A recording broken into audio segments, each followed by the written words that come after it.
Welcome everyone to our tax planning and market update webinar.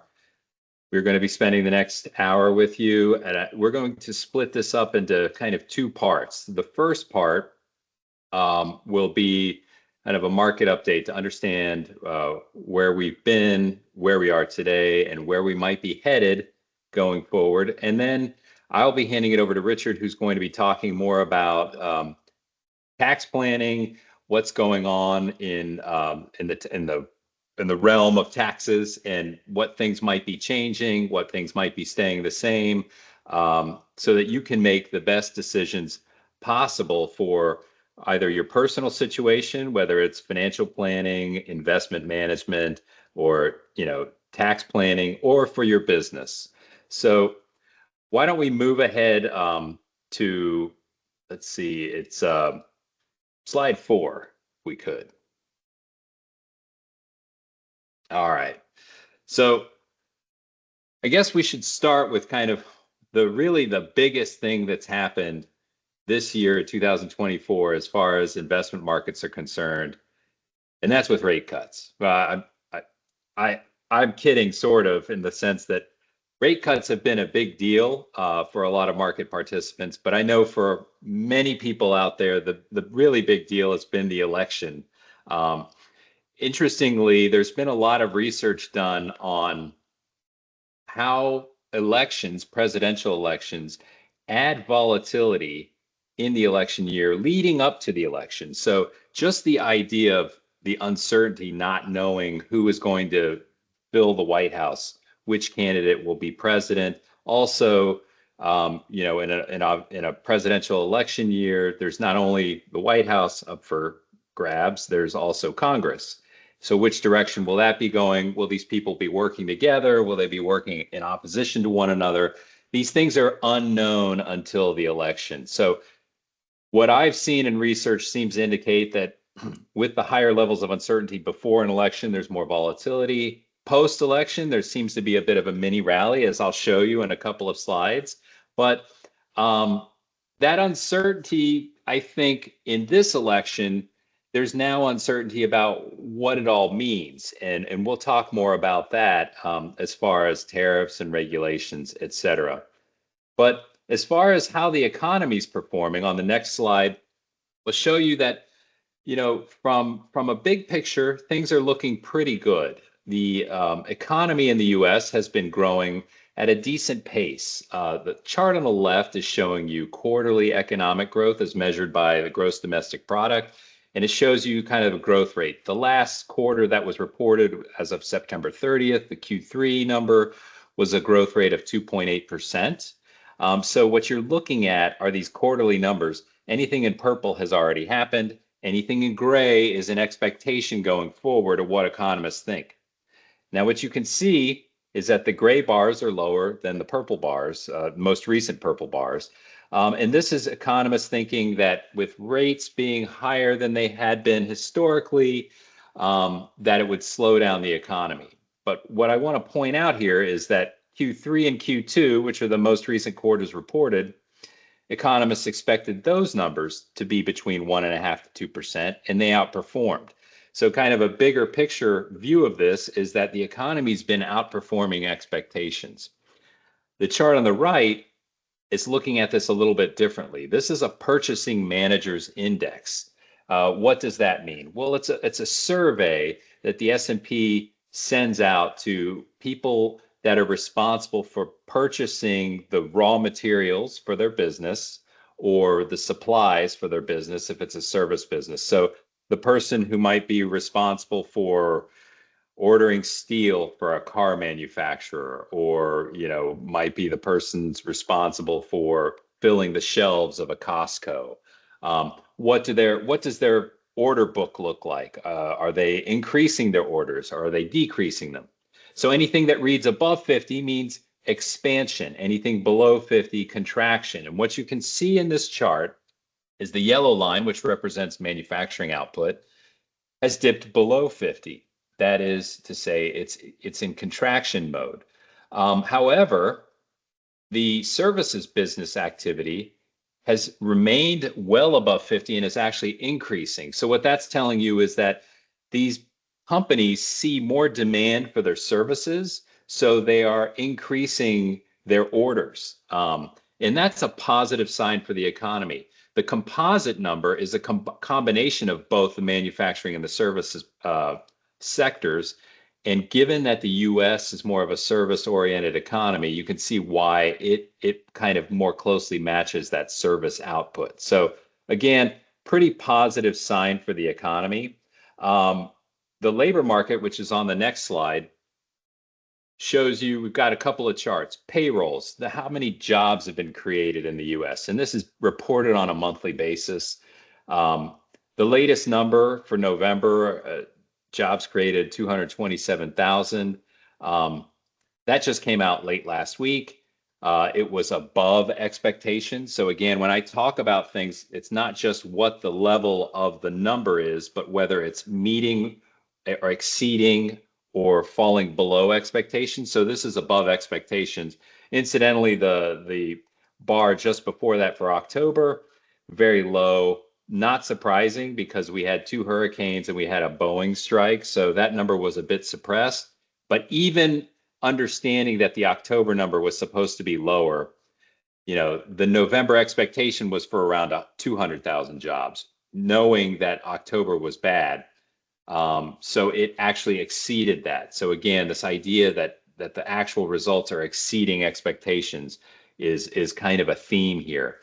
Unemployment has been pretty stable. You can see from 2023 to where we are today, it's moved up slowly. It's still at a very historically low level. And as a matter of fact, it kind of came back a bit from that mini spike a few months ago. So at 4.2%, still very historically low. The next slide kind of gives you an idea. When I talk about these expectations and where we are versus expectations, this index is very useful because what it's showing you are the numbers that we see exceeding expectations, falling below expectations. So any result that comes out, let's say GDP, let's say the market's expecting 2.5% and the result is 2.8%. That's a positive surprise. If we expected 2.5 and it came at 2.3%, that would be a negative surprise. So this Citigroup Economic Surprise Index is an amalgamation of all those surprises to give you an idea of where we are as far as surprise level. And what you can see, anything above 0 is positive surprise. For 2024, it started the year positive surprises, but by the middle of the year and into the summer, more negative surprises. And this is where the market started to get a little bit bearish, a little bit of concern about where the economy was headed. But what's interesting is over the last several months, that indicator has shifted to more positive results. So again, the numbers coming out are exceeding expectations. So the economy is doing pretty well. So where are we relative to inflation? That's showing you on this slide. There are a couple of big measures for inflation. The yellow line is the Consumer Price Index. That's something most people are familiar with, the CPI. And the red line is the Personal Consumption Expenditures Index, which is another kind of reading on inflation that the Fed really pays attention to. So what you're looking at any point in time, this goes back to December 2020, is what the prior 12 months inflation rate was. And you can see in the chart here that this is core, which means it's excluding food and energy in the inflation reading, because while we all pay for those things, they tend to be more volatile and variable. So the Fed prefers to look at core inflation numbers. So going back to 2020, you can see, 2022, you can see multi-decade highs for inflation. The blue line is the Fed funds rate. This is how the Fed responds to inflation. And you can see that they were a bit slow to respond to these higher inflation numbers, but they did move the Fed funds rate up to 5.5% by mid-2023. So that higher level of Fed funds rate did have an impact on inflation. It started to move it down. I've highlighted in green a 2% level for inflation. This is kind of considered a long-term healthy level for inflation. It's something that would be considered a kind of a long-term goal for the Fed to manage inflation towards that level. And you can see both of these inflation readings were moving in that direction.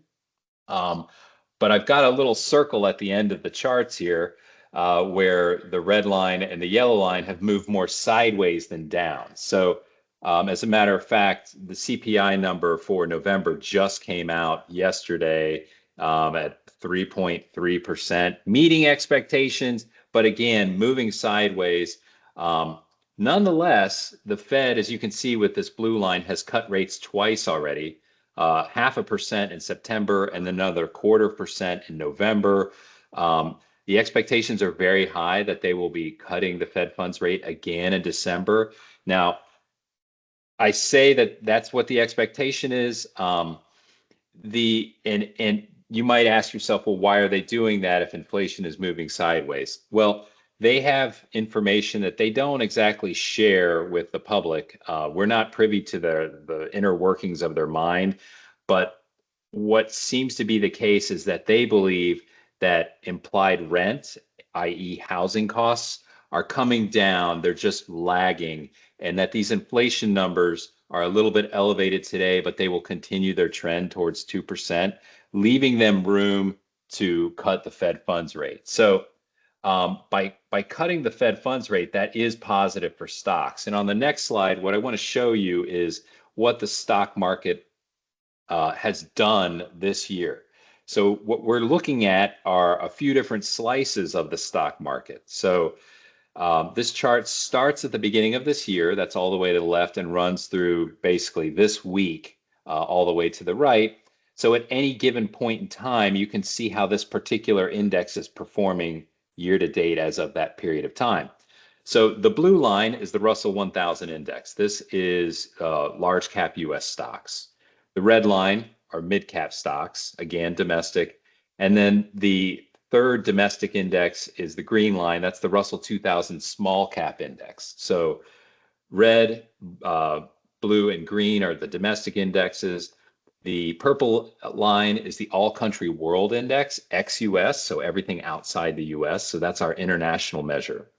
So what you can see for the first half of the year, going basically through 6/30, 2024, generally speaking, these indexes kind of are moving in lockstep, with large caps taking a lead, small caps not really doing much, mid caps and internationals kind of in between. I want to point out here that the large cap index is doing pretty well at this point in time.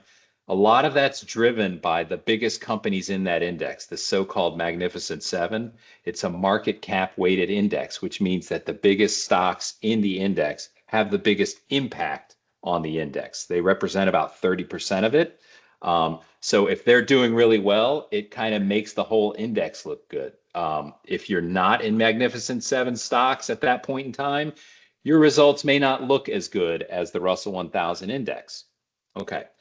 Going forward for the second half of the year, go back one. Okay, thank you.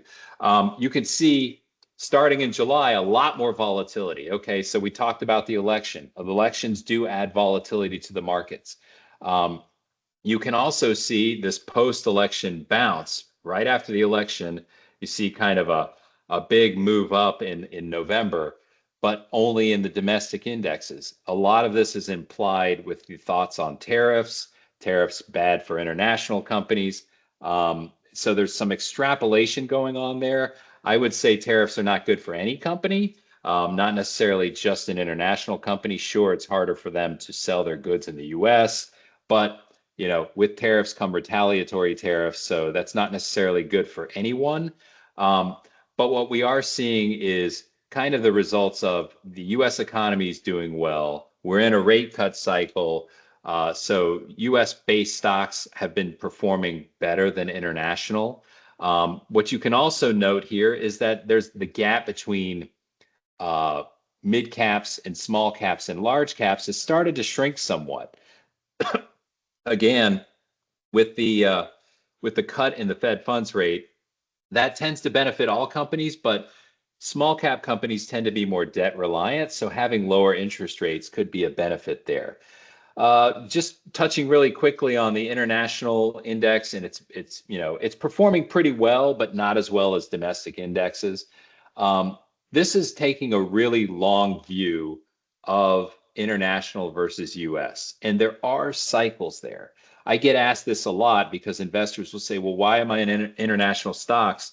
They underperform US stocks. Well, yes, they have for a cycle, and it's been a pretty long cycle, almost 14 years.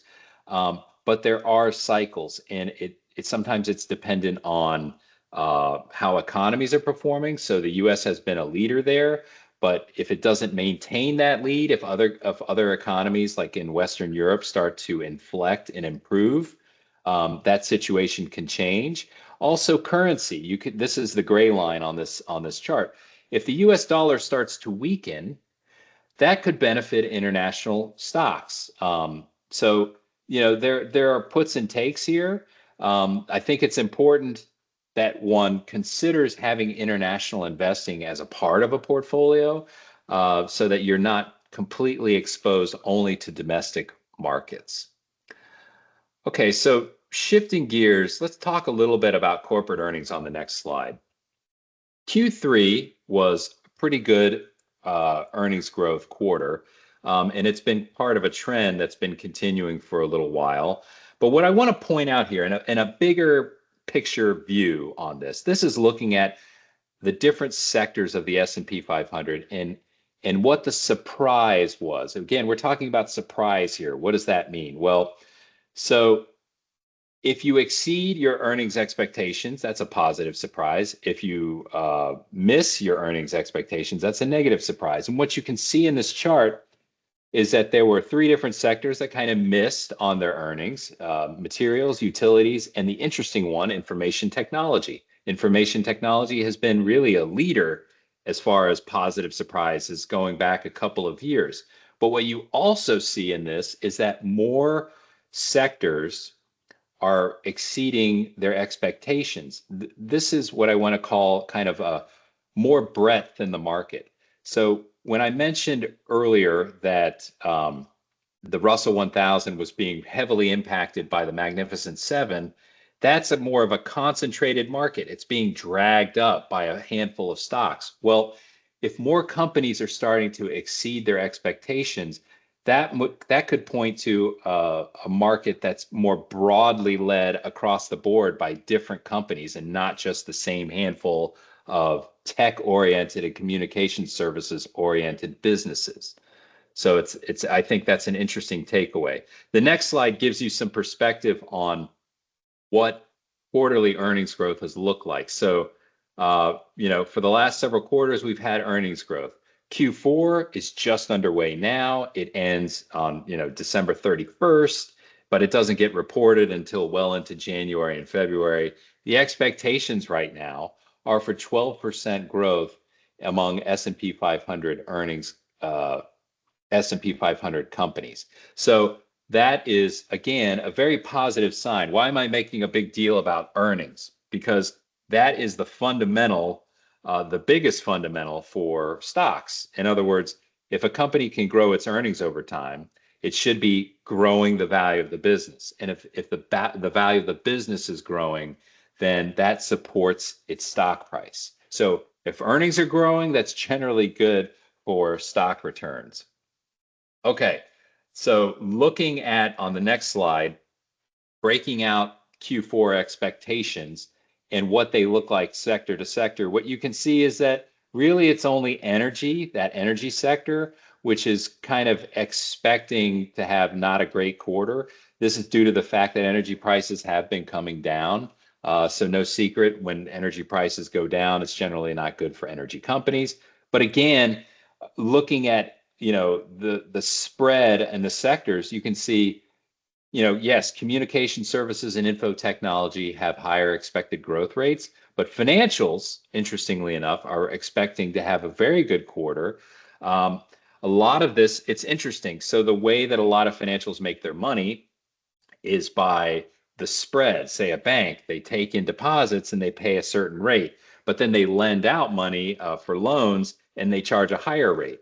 Well, when interest rates were higher just a couple of months ago, they were earning a better spread, but activity level, the volume on loans was going down. So with a little bit of a rate decrease, that's spurring more economic activity. So what they're missing out on as far as a little bit of spread, they're more than making up for with better volume is what that's the way to think about that and why that sector is looking pretty good.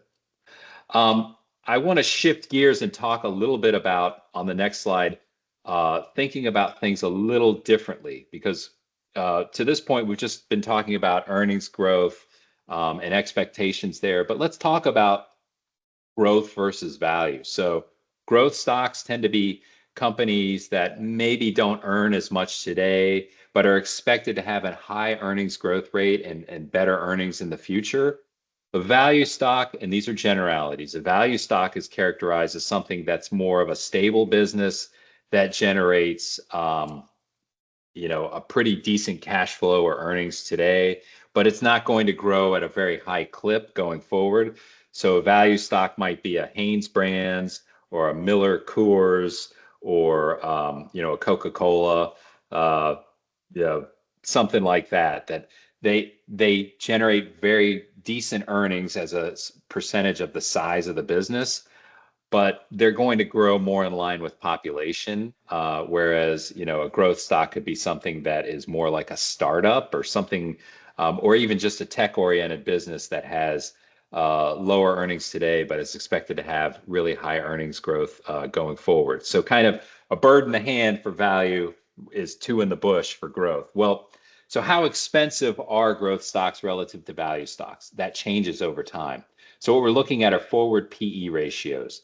So forward PE ratio, think of it this way. How many dollars are you willing to pay to buy a dollar of next year's earnings for that company?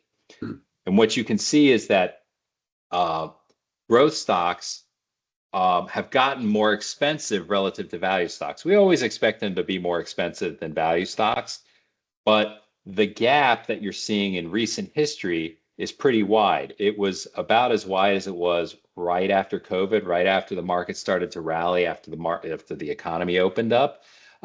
It was bigger back in 2000 with the dot-com bubble, but again, yes, you're willing to pay more for growth, but how much more are you willing to pay? So it's something to think about in a portfolio is how exposed are you to growth stocks versus value stocks? Because if this gap shrinks, it shrinks one of two ways. Either value stocks become a little bit more expensive or growth stocks become a little bit cheaper.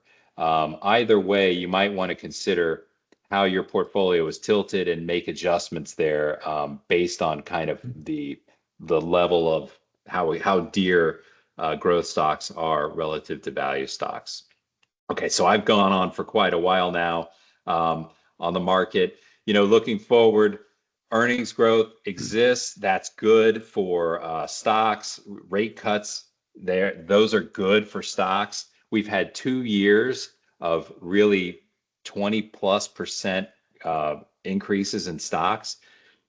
The idea is can that continue forward? Well, you've got some fundamental and some monetary factors that seem to indicate that yes, stocks can go up, but can they repeat the same kind of 20% year? Well, if the Magnificent Seven don't wow investors the way that they have over the last couple of years, it might be more challenging. You might see more of a historically normal year, which would be more like 7 or 8% in the equity markets. Nonetheless, you've got support from earnings growth.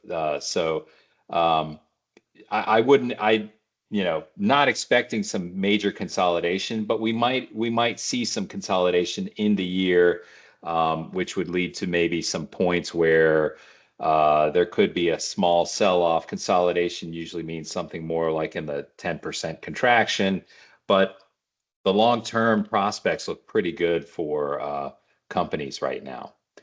So with that said, I'm going to turn it over to Richard, who's going to give you the lay of the land as far as taxes are concerned. Thank you, Greg. I appreciate that. data is useful. I mean, we hear a lot of things out there. There's a lot of media out there. And as we wrap up 24, we want to take a closer look at where we are. I mean, there were probably some challenges you may have gone through this year that may have significantly impacted your situation. Of course, there was the election. So we want to talk to you directly about what some opportunities are. We don't want to chase the fluff like some things that are going on out there. And the raisins remind us, heard it through the grapevine, what's going on. A lot of musical choices. Rumor has it, tell me lies. So you can put those in the chat. But the takeaway is going to be the law is the law until it isn't. So we want to keep that in mind. There's been a lot of, Greg touched on tariffs, among other things. There's a lot of things that people talk about that may be informed or uninformed, but the law is the law until it isn't. And the big thing about that one, as proof, is this Corporate Transparency, not Conspiracy Act, beneficial ownership. And it was a requirement that you had to disclose to the federal government, as opposed to a state, who owned your business, to put a fine cap on it. Very long story short, there's a requirement filed by the end of the year, and a district court just intervened earlier this month and put a hold on it. They stayed it. They didn't repeal it. They stayed it. So those reportings don't have to happen by the end of the year. There's an appeal. Depending on the appeal, there may be something to do. But right now, the law says don't have to file those. There was no big legislation this year, but there's some legislation that passed in prior years where there are some changes that came into effect this year. RMD, which is the term is required minimum distribution. We're going to use that term a lot. And basically, the government says, when you get to a certain age, you need to start pulling money out of your retirement accounts. So that's what that means. And we're going to talk about that. And one of the odder and longstanding pieces of federal tax rules was when you got to age 70 and a half, you had to start taking out retirement monies. Well, nobody really tracks their half birthdays after about age 5. And then, after age 95. So they changed it, and people were starting to live longer. So they stretched it out and said, you know what? Now, starting when you turn age 73, we're going to make you start taking these distributions. And then we're going to push that even farther, that in 2033, it's going to start at age 75. It seems like a big deal, but really only 20%, this is really a high income situation. Really only 20% of retirees limit their withdrawals to the RMDs. So many are taking significantly more than that. But if you're fortunate enough to be in a situation, this is what the law says you have to start taking out by a certain age. And then we're going to talk about what a stretch IRA is. Basically, when you have to take the required minimum distributions, there's a federal table that shows what your life expectancy is. May not be totally related to reality, but there are these tables. And obviously, the younger a person is, the longer they can stretch it out. So the idea was, if you were in a situation you didn't need to leave it to a spouse or didn't have a spouse, if you left it to like a grandchild, the life expectancy for a 20-something might be 60 years. So that would be stretched out over their lifetime. And that rule has gone away. That rule has gone away. And now there's a 10-year rule for non-spouses. Spouses can always sort of do what they want. They can take it over their own lives. They can take it over their deceased partner's life. But the new rule basically is for non-spouses, you have to pay it out within 10 years. By the end of the 10th year, it has to be paid out. And the question is, how do you get there? So now if the decedent had already started it, then in the first 9 years, you continue to take those RMDs, okay? You can take them over your life if you want. But by the end of the year 10, you have to pay it all out. If the person was young enough they weren't required to start taking them, then you really didn't have to take anything in year 1 through 9, but you had to take it in year 10.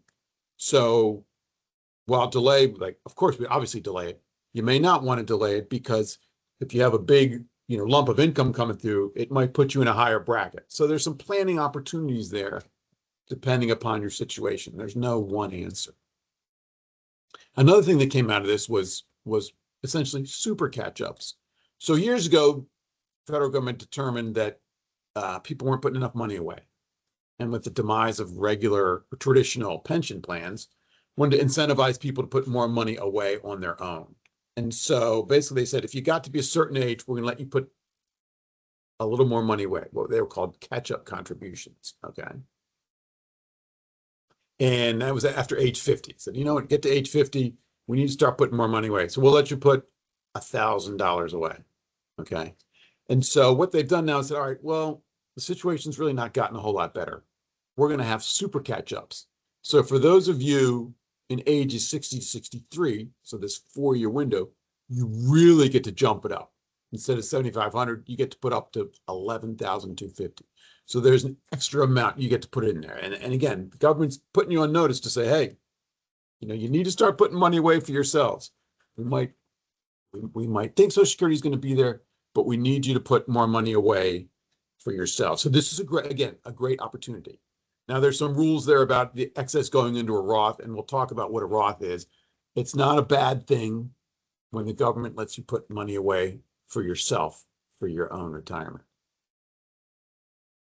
Another part of it, and this was the Secure Act, and it goes back to, it's pre-COVID, and this is the Secure Act 2.0. And basically, it's all designed to increase money for retirement, primarily, and then some education flourishes on it. But it was all about securing, to use the term in it, additional retirement funds for people. And so there are situations where people have done well and may have accumulated too much. We'll use that term. So you can make a distribution from a retirement account straight to a charity, okay, up to the amount of required minimum distribution. And right this year it's 105,000. It started at 100,000. And so why would you want to do that? One of the reasons you would want to do that is one of the things that came out of the 2017 Tax Cut and Jobs Act, what people refer to as the Trump tax cuts, was the standard deductions were multiplied. They're multiples of what they used to be. So a lot of people aren't able to itemize anymore. And charitable contributions is one of the deductions people can avail themselves of when they itemize. But if you didn't have enough other deductions, you weren't getting the benefit of giving money to charity. Yes, people are altruistic, but being able to get a deduction for it doesn't really hurt. So what the IRS says, look, you can give the money directly to the charity. Okay, so you weren't getting the deduction anyway. So it still enables you to make the requirements of taking the money out and satisfying the charitable urge. But one thing about required minimum distributions, or all retirement plan distributions that aren't Roths, is that they're taxable income. Okay, and why are they taxable? Because when you put the money in there, it wasn't counted in your income.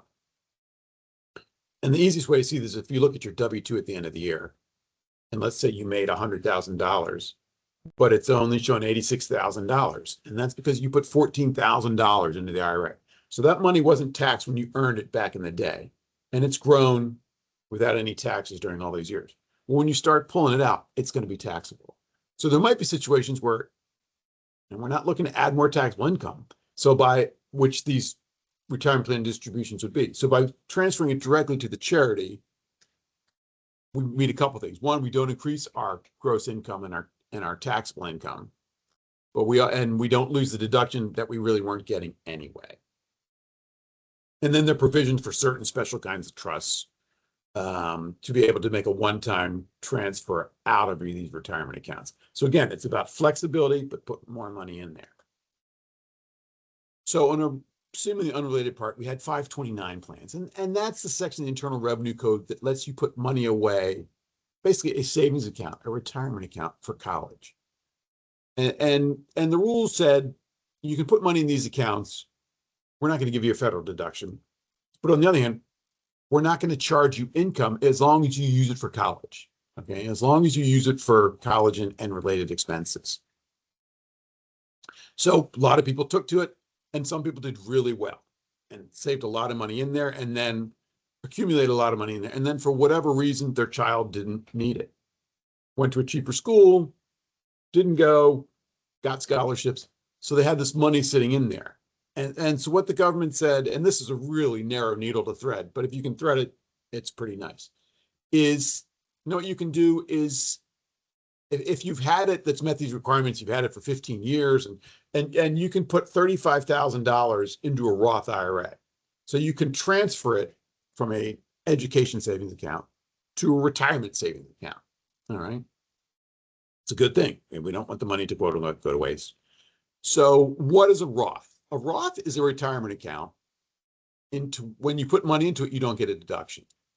It accumulates tax-free. But when you pull it out, it's not taxable income to you. So a Roth is a good tool. It's not taxable income to you because you never took a deduction for it. And you get the benefit of all those tax-free years in there. And so in some ways, 529 plans are sort of similar to Roth. They have different purposes.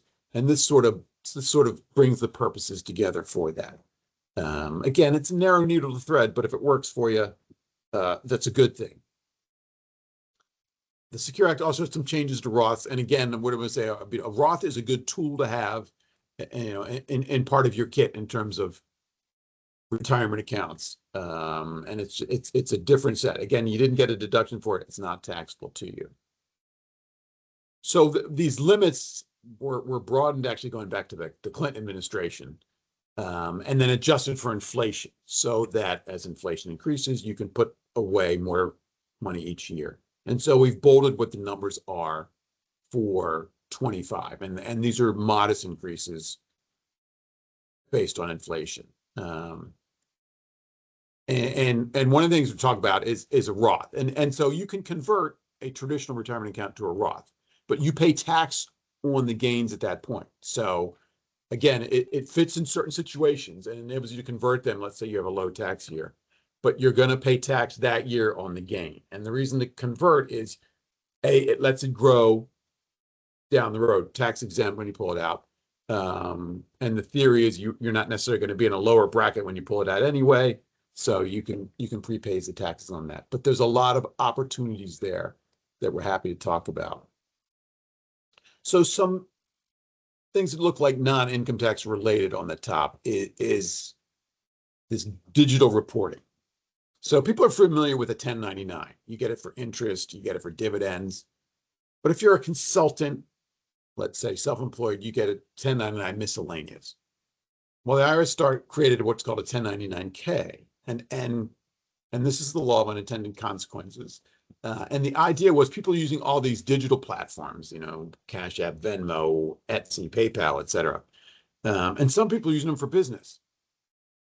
And so the IRS says, look, if you have over a certain dollar amount of transactions and number of transactions, you're going to get one of these reports.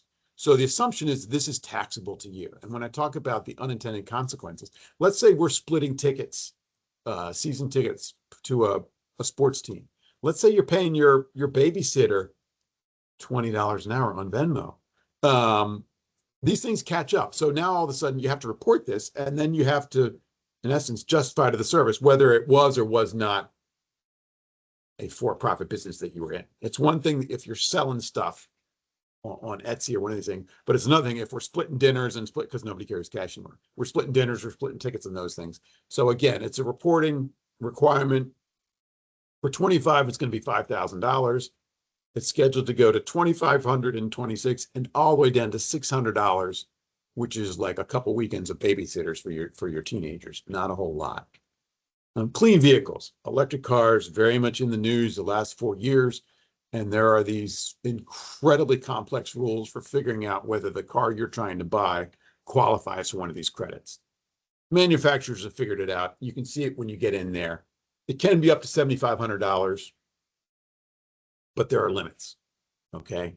There are limits on the income of the person who wants to claim the credit. So you and your spouse going to buy one of these vehicles, your adjusted gross income, so your income before deduction, sort of we say the bottom of your page 1 of your tax return, $300,000 for married filing joint. You can see the amounts on there for other filing statuses. Right now, a lot of these electric cars really expensive, and it sort of gets to be the case of if you can afford to buy the car, you might be making too much to claim the credits. But again, it's coming down. I mean, sort of mainline manufacturers, Volkswagen, Hyundai, Kia, they're bringing the prices down. But also it's the price of the vehicle. So it has to fit these criteria to get it. So a lot of times you're just exchanging it with the dealer. You're negotiating it as part of your deal to get the credit and then have the dealer apply for it. You get the benefit of you're not financing as high a car and you don't have to wait for the federal government to do it. So the trend is that it's happening at the point of sale rather than you taking your electric vehicle home and filing with the IRS for that. There are also some parts of the laws that are expiring. There are these built-in, what we call sunsets in the tax world. And bonus depreciation was a big one, and that's even pre-pandemic. And the pandemic just sort of put a lot of tax laws on just frozen. And what this was is basically it enabled certain business investments to be written off completely in the year they were purchased. And you can see for 6 years it was 100%. You bought it, you get new furniture for your business, equipment, tech equipment, you write it all off.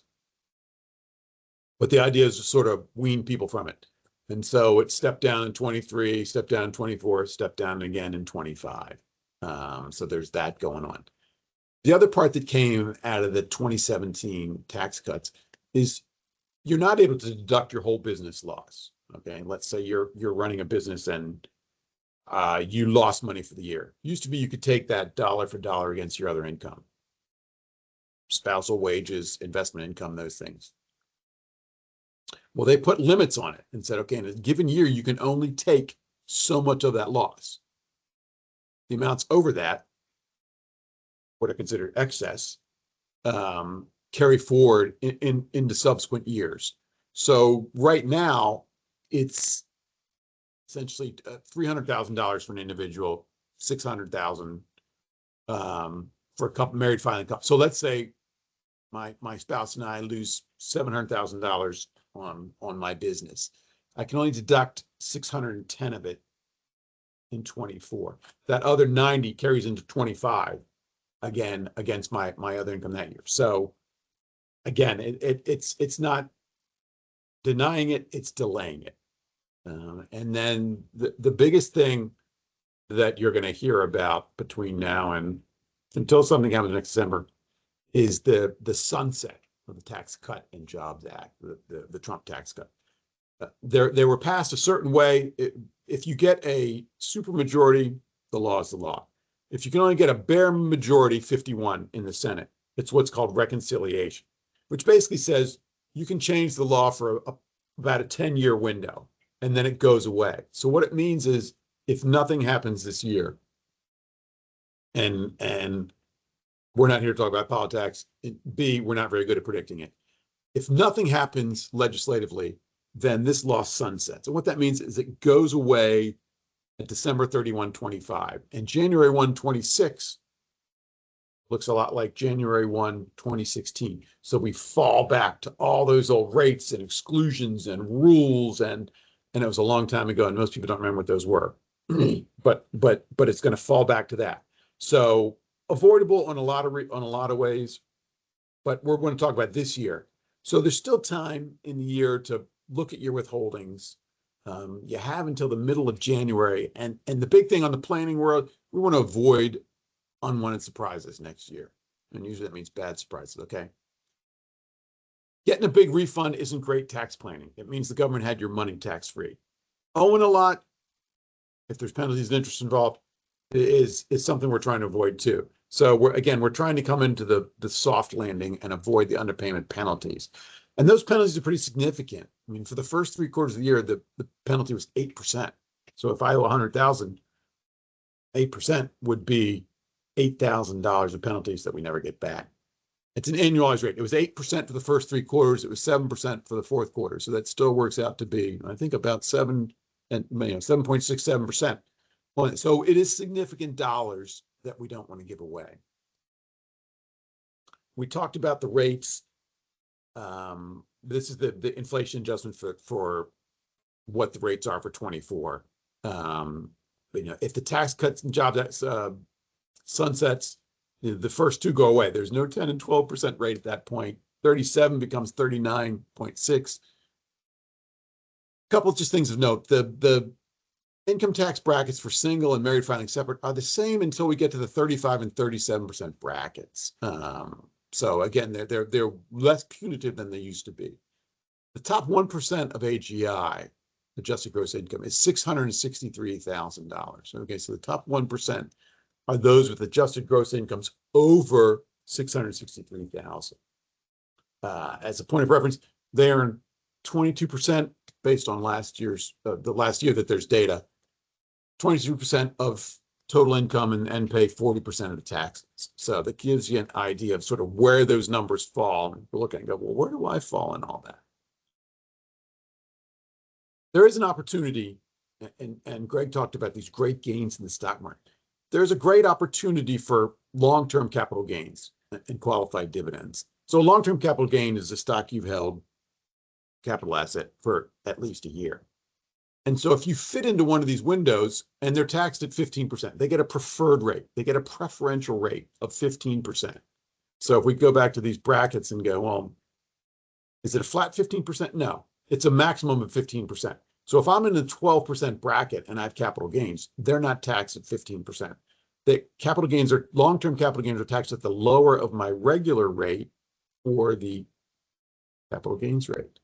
So I might keep flipping back and forth between the tables, but if I have taxable income as a single filer of up to $47,025, I pay 0% tax on my long-term capital gains. Okay, so there's a planning opportunity there, and you see where it is with other filers, and you see where it is at the 15% bracket. Okay, because when your bracket gets above that, it's a preference to you to be capped at that rate. And then if you earn over a certain amount, 250, then the capital gains goes to 20% of that, right? So again, there's opportunities there in these good markets. We don't have that talk if the markets aren't doing well. So it's a good problem to have. Standard deduction. Again, we talked about, this is one of the things that would go away. So the 29,200 standard deduction for joint filers would go back to an inflation adjusted number of about 12,500. Okay. So let's be careful what you wish for. One thing to watch out for is states. Okay, the states didn't adjust their standard deductions when the federal government did. So some of the state ones are really low. Okay, are really low. Maryland is in the $5,000 range. Virginia, $16,000, $17,000 for a married couple. So we're like, hey, great.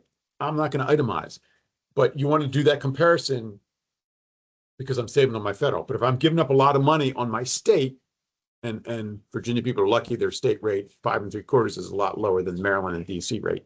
Another thing there is you want to make sure you're looking at your whole package, not just your federal rate, because you don't want to give it up on the state side.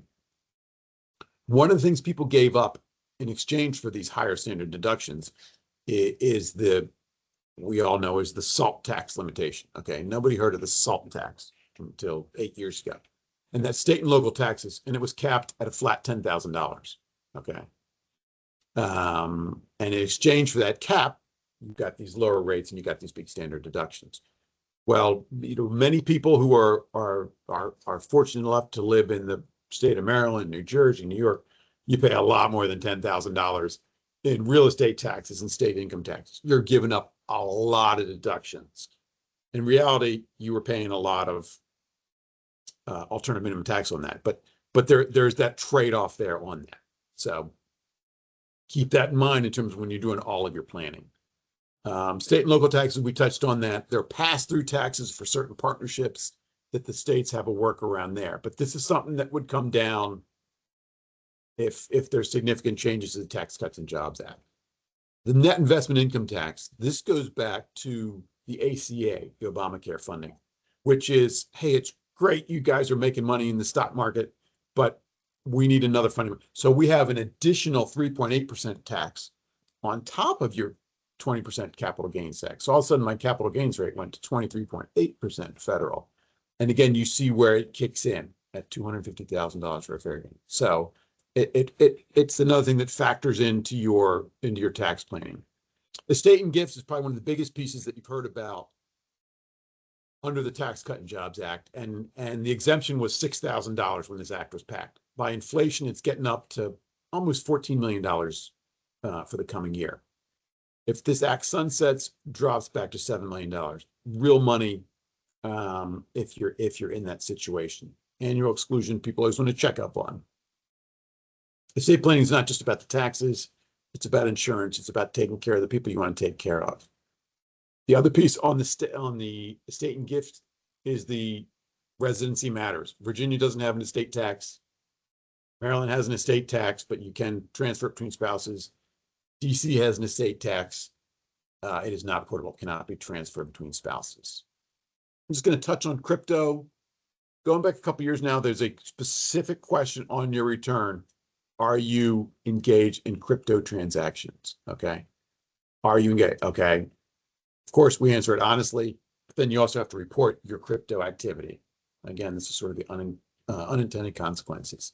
There's some minor changes in mileage and things like that, and the pass-through entity tax. But really, what we want to speak to is the complexity begets opportunity, and it goes back to how you've set up your business and how you've arranged your affairs accordingly. And it is some of those sort of fundamental things you learn back in business school is how you're set up matters. And then a brief plug for us as we roll into the question is there's efficiencies. We do our tax planning holistically. We look at you and your family. We don't just look at you. We don't just look at your business. We look at the whole thing. And the idea is to lower the tax burden economically on the whole family and to be efficient for family, key stakeholders in that. So with that, Greg, I think we have some questions that have come in while we're talking. What do we got? We do have some questions. I guess we should we'll start with kind of the big picture question that I see, which is how will the change in administration affect my tax obligations? And do you see a big change for the market? What should we be preparing for? So that sounds kind of a two-parter. Do you want me to tackle the market side of that? Sure. Why don't you do the market part first? All right. Well, so yeah, obviously with the change in administration and with assuming favorable Congress to work with the Trump administration, these are kind of difficult to quantify things. So we talk about tariffs. Tariffs are they're difficult because you can put a tariff on foreign goods coming into the country, and then that country could retaliate and put tariffs on goods coming into their country. So it has kind of I'd call it a negative impact, generally speaking, for most businesses. What I think the thing to understand there is nobody's really sure how big or how across the board these tariffs will be, because I think a lot of Trump's discussion about tariffs is really part of an opening gambit in a negotiation. I think that's how he views it. So he starts with saying, I'm going to put in a 100% tariff across the board on EU aluminum imports, and then he'll go from there. So that doesn't mean it's going to happen. So it's very difficult to just extrapolate and say, well, we're going to have a 100% tariff on these things going forward. Regulation, he's talked about reducing regulation. I think with a Republican-led Congress, the idea of lowering regulations is very likely to happen. But again, that's sort of a long-term thing of implementing lower regulations, reduced regulatory burden. I'm going to go back to the things that aren't really part of the administration: growth in earnings and rate cuts. That's the monetary side. I think those are constructive for the stock market. Do you see the same kind of results we had in the last couple of years? Maybe not, but those things do support stock prices, in my view. So that's kind of my rambling answer for where I see things going for 2025. On the tax world, I go back to the California raisins. Nobody knows. Nobody knows. So it seems calmer than in 2016. 2016, after the election, had people on both sides of the aisle say, I got to get out of the market. We're screwed. So nobody knows what's going to happen. We know what is scheduled to happen, which is these things are going away. So again, act as the law is the law until it isn't. But there is nobody, there's a lot of talk, as Greg said, there's a lot of talk out there and a lot of it's negotiation. And so right now, I mean, where our position is things are scheduled to sunset. If they sunset, what's that going to do to you? But in the tax world, you'll have lead time.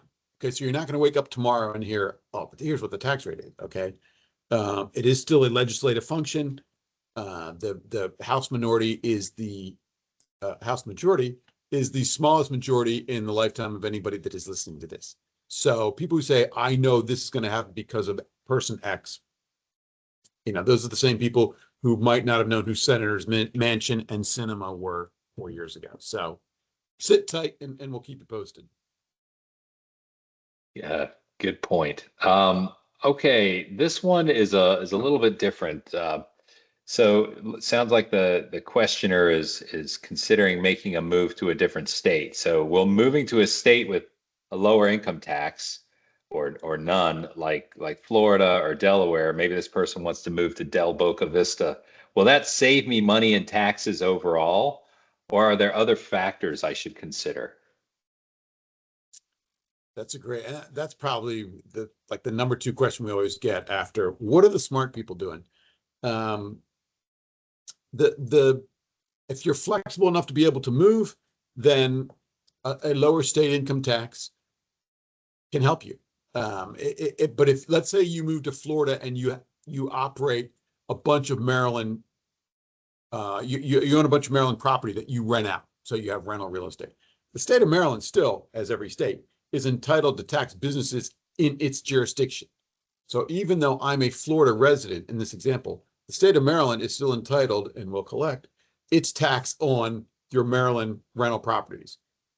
It won't tax your interest and dividends and your spouse's wages and those things. So those don't fall to your home state. But if you have a business in a given state, the state of which you are not a resident, the state is still entitled to taxes on that. So that's the thing people sort of get caught up in, is, well, I'll just move to Florida, Tennessee, whatever. And then some of those have investment taxes. So not wage taxes, but they have investment income taxes. So the answer is, make sure you do your homework of which jurisdiction you think you want to move to. Yeah, it doesn't sound like that. There's no easy answer with something like that. We've got one other question, which is about what are some key tax obligations or changes specific to the DMV area that we should keep in mind as we plan for year end? Right now, I mean, there are those minor tweaks to the estate tax, but in terms of income taxes, it has been relatively quiet in these jurisdictions. I think it was waiting on what was going to happen at the federal level for that. So again, it's looking at your withholding and credits and payments that you may have. Same as on the federal level, just to make sure that there are no unwanted surprises in the spring. There's things that they're talking about in Annapolis, but nothing has come out of that yet in terms of adjusting the deficit in Maryland, impending deficit in Maryland, and nor Virginia and DC at this point. Good question. Yeah, that's the end of the Q&A. Gabe, back to you. Yeah, thank you, Greg and Richard. We went a full hour and then an extra minute. Apologies for that. Thank you for joining us today. We hope you found the session valuable and gain insights that will help you guide your planning. And as a reminder, we will be sending out the slides and recording. So be sure to check your inbox or your spam box. As you know, sometimes things go in there. If you have any questions or need personal advice, please don't hesitate to reach to Greg or Richard. We're here to help you navigate these opportunities and achieve your financial goals. Their contact information will be included in the slide deck, so you will have everything you need to reach out. And please stay tuned for more webinars and topics that matter to you. CBM prides itself for putting thought leadership that matters, that is relevant and timely. Have a great rest of your day, and thank you again for joining us.